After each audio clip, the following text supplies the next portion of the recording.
Si una persona ya vieja como mi abuela continúa con sus creencias religiosas, ¿no crees que es mejor que termine su vida creyendo y siendo feliz así? No. Yo creo que cualquier liberal... Sí, sí.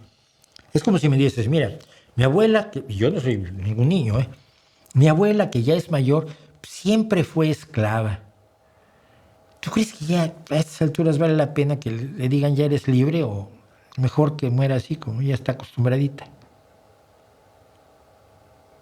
Porque la religión es una forma de esclavitud, nada más. Nunca es tarde para ser libre, nunca es tarde para sentir que no tienes el peso. Y en el caso de tu abuela, como todas las personas mayores de edad, hemos metido mucho la pata. Cuando uno es joven, no la he metido tanto, pero la sigues metiendo. Entonces, al cabo de los años, tú tienes tu mochilita de metidas de pata. Y que viva preocupada por acabar en el infierno, ¿eso te parece sano?